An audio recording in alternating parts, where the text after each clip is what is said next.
So today we begin chapter 5 discussing trigonometric identities. So to begin with, remember that an identity is an equation if the left side and the right side are equal for all values of the variable for which both sides are defined. So they give an example, algebraic identity. Okay, these two are equal because no matter what values you put in for x, it will always be true. This is not an identity because certain values of x will not all values will make it true. That being said, a trigonometric identity is one that involves trigonometric functions. Okay, so we are going to talk about simplifying them as we go through. So before we get started, or as we get started, let's review the ones that we already know, reciprocal and quotient identities. Okay, because we generally, if we can write things without having that trig expression in the denominator, that's what we want to do. So to start off with, we have the sine of theta is 1 over the cosecant of theta. Remember, the reciprocal doesn't start with the same letter. Of course, that makes the cosecant 1 over the sine of theta. The cosine is 1 over your secant of theta. And that makes secant 1 over the cosine of theta. Tangent is 1 over the cotangent of theta. And cotangent is 1 over the tangent of theta. And the quotient identities are the way we define the tangent, and that was the sine of theta over the cosine of theta, which makes the cotangent the reciprocal of that, which is the cosine of theta over the sine of theta. So now we're going to use trigonometric identities to find values. Remember that the denominator cannot be equal to 0. So if the secant of x equals 5/3, find the cosine. So you just need to remember that the cosine of x is equal to 1 over the secant of x. So that makes it 1 over 5/3, which means that the cosine of x has to equal 3/5.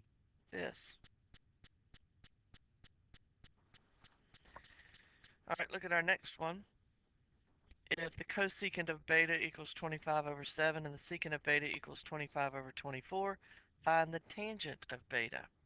Okay, so if the cosecant, banking on what we just did, if the cosecant of beta equals 25 over 7, the cosecant is the reciprocal of the sine, so that makes the sine of beta the reciprocal of that, which is 7 over 25, makes the secant the reciprocal of the secant, which is the cosine, equal to 24 over 25. And from there, we define our tangent of beta equal to the sine of beta over the cosine of beta, which means now that we have the sine of beta is 7 over 25, cosine of beta is 24 over 25, and that simplifies to 7 over 24. So that was just finding the value. Okay, now let's look at some more of our identities. Remember our equation from the unit circle. Okay, we had our equation from our unit circle was x squared plus y squared was equal to 1. And if you remember that on our unit circle, any ordered pair x, y corresponded with the cosine of theta, comma, sine of theta, then we make those simple substitutions into our equation for the unit circle. We come up with the cosine of theta squared plus the sine of theta squared equal to 1.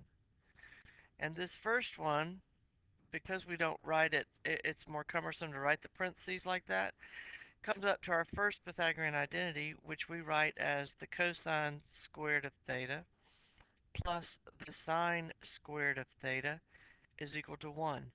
So if you want to write it like that, you got to write parentheses. If you do not write parentheses, then you move the square to the inside. So we know that our theta is not squared. Now, if we take some transformations to that basic equation, for example, If I take the first one and divide everything by the cosine squared, divide each term, so I'll write it like this if you need to. Let's take this one off, and we'll write it like that. So we have cosine squared of theta, divide this one by the cosine squared of theta, and this one by the cosine squared of theta. Okay, cosine over cosine is 1, so that's going to give me this other Pythagorean identity. Sine over cosine is tangent, tangent squared. And 1 over cosine is secant squared, which is where we get the other Pythagorean identity. And then if I do the last one, okay, if I take this original transformation and this time I'm going to divide each of the original one by the sine squared of theta, divide by the sine squared of theta, divided by the sine squared of theta. Then cosine over the sine is cotangent squared. That's giving us this equation right here. Um, Sine squared over sine squared is 1, and 1 over sine squared is cosecant squared. And I show you that because I'm hoping that that will help you remember the other forms. I like to remember this one and then know how I get the other ones, and then it just makes it easier. Okay, so let's go use these because they're going to be very, very important. All right, so first off, we have the cosecant of theta is, if we're looking for cosecant of theta and tangent of theta, if the cotangent of theta is -3 and the cosine is less than 0. So if my cosine is negative and my cotangent is negative, hopefully you know that means we're in quadrant 2, okay? And if the cotangent is -3, the tangent is the reciprocal, so that makes the tangent of theta equal to -1/3. So that was answering the first one, or one of them, rather quickly. Okay, and if I'm looking for the cosecant and I have the cotangent, I'm going to go use this identity. So that means that I can say, let's go, if we got cotangent squared theta plus 1 equals cosecant squared theta. So cotangent squared, that's going to be -3 squared plus 1 equals cosecant squared. -3 squared is 9, plus 1 is 10. So we get cosecant squared theta equals 10, which means that the cosecant of theta equals plus or minus the square root of 10. Now which one do I want? If I'm in quadrant 2, do I want the positive or negative? Cosecant refers to the sign, and the sign is positive in the second quadrant, so that means that the I didn't write that correctly. I'm still not. How about this? The CSC of theta equals the positive square root of 10. So that would be the answer to the other part of our question. All right, let's look at the next one. We have the cosecant. Nope, the cotangent. We're looking for cotangent and secant. We're given the sign. We know that the cosine is positive. So if the cosine is positive and the sine is positive, again, you should be able to figure out that puts us into quadrant 1. Okay? Um, I need to find 1 over the cosine. I need to find cosine over sine. So I'm going to go and remember my first Pythagorean identity, which says cosine squared of x plus sine squared of x equals 1.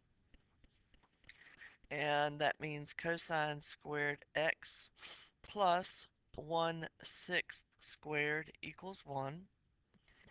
That gives me cosine squared of x equal to 35 over 36. And cosine of x equals plus or minus, we can go ahead and simplify that.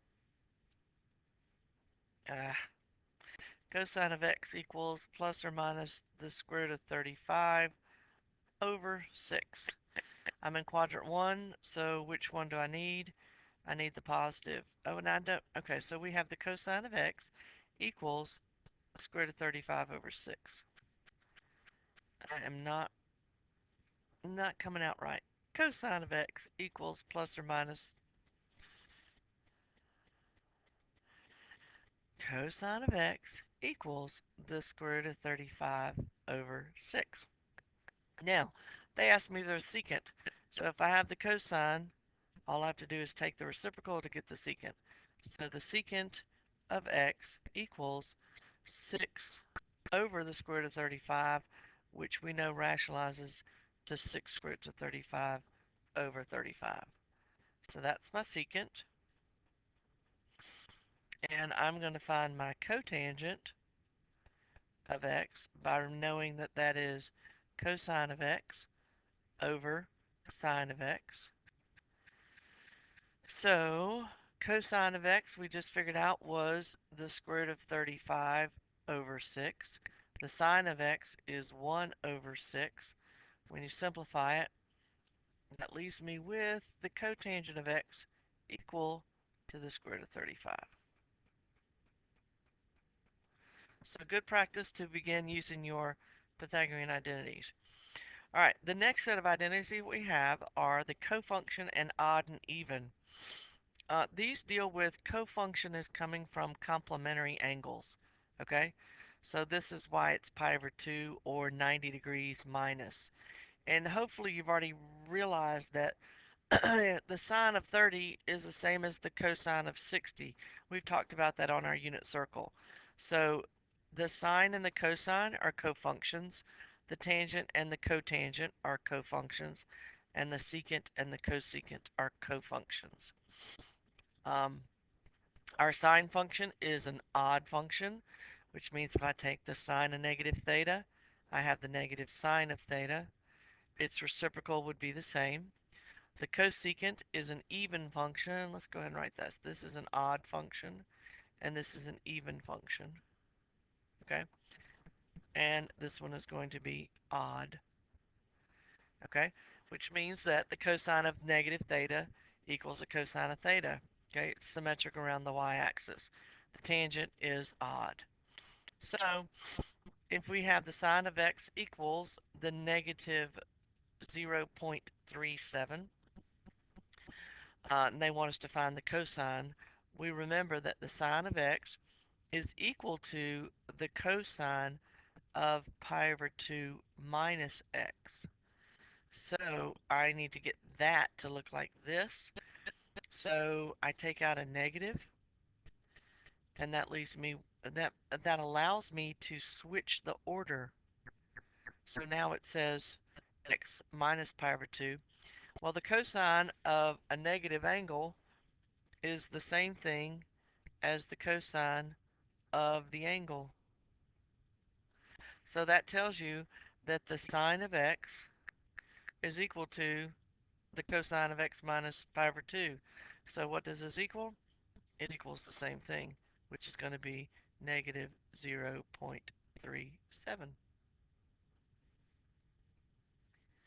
All right, now we got to get into actually simplifying our identity. So when we simplify, we're trying to get it down to one term if at all possible. Okay? And the first thing, one of the first ways to do it, and I actually survived this by doing this all the time, is to go and write the whole thing in terms of sine and cosine only. Okay? So if I do that on this first one, secant is 1 over the cosine of x. Tangent is sine of x over cosine of x. Sine is sine of x over 1. Okay, and then we have to remember our rules from arithmetic, okay? But basically these are fractions. I can't simplify anything.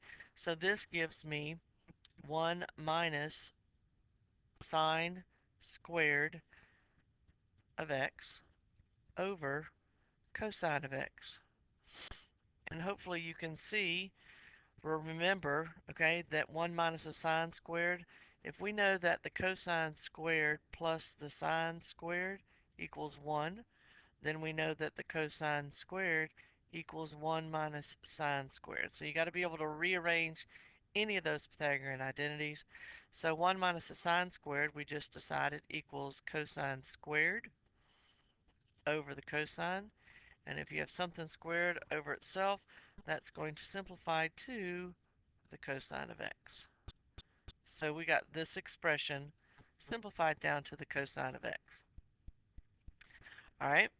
Our next example is going to involve telling you or letting you know that sometimes you want to simplify by adding the identities and then factoring. So let's go see what this gives us. Okay. First off, I've got a cofunction angle and I have to have them all in terms of x. So we know that the cosecant is a cofunction with the secant. So the cosecant of pi over 2 minus x is the same thing as the secant of x. So that's using one of my identities. Okay, and hopefully you can see, as I said, factoring. So we have a common factor here of the secant of x.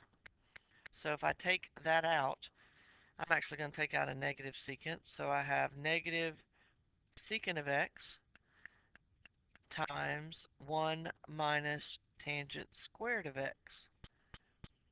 And this is another Pythagorean identity. The secant of x is equal to, we have negative secant of x, 1 minus tangent squared. Go back and look if you need to, but it is the same thing as the secant squared of x.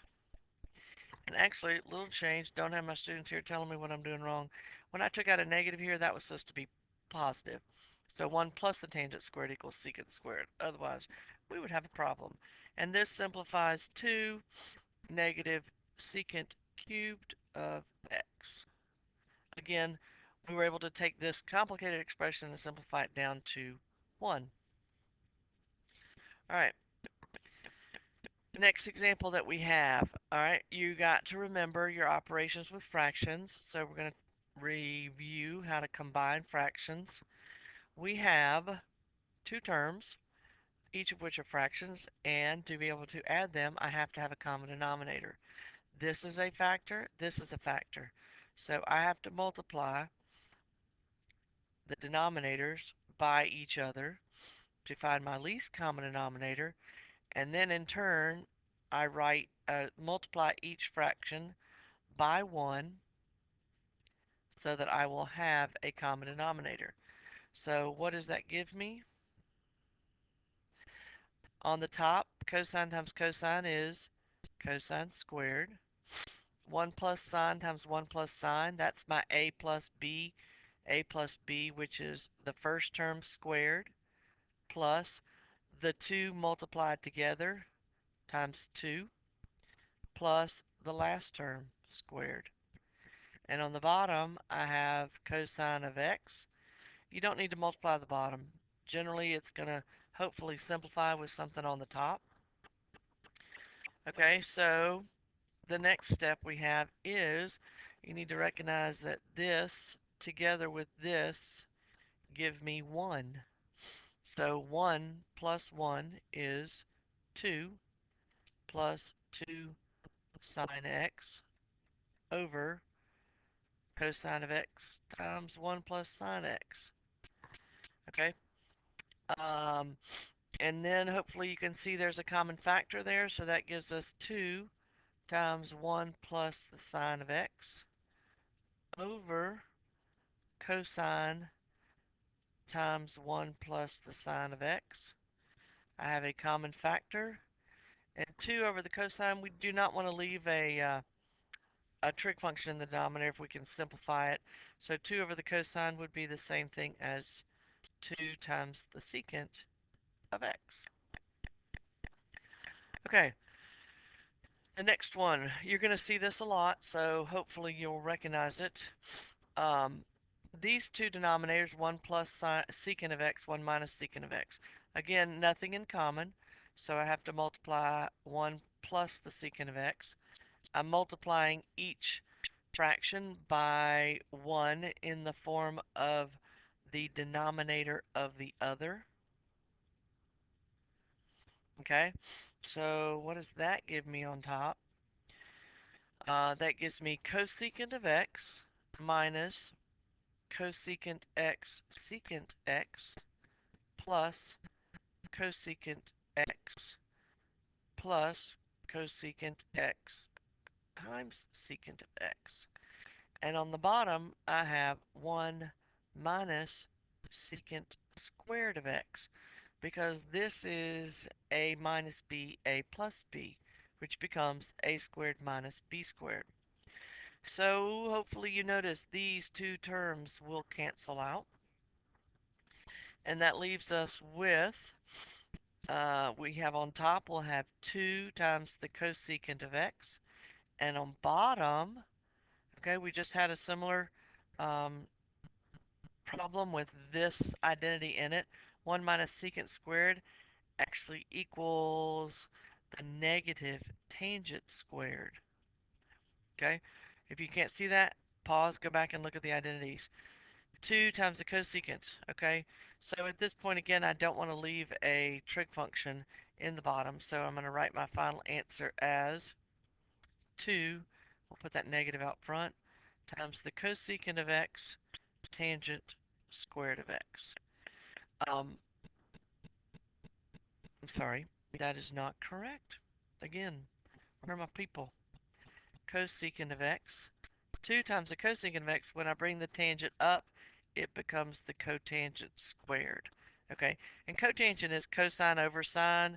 This is that over sine, so nothing cancels. That makes that the simplest form.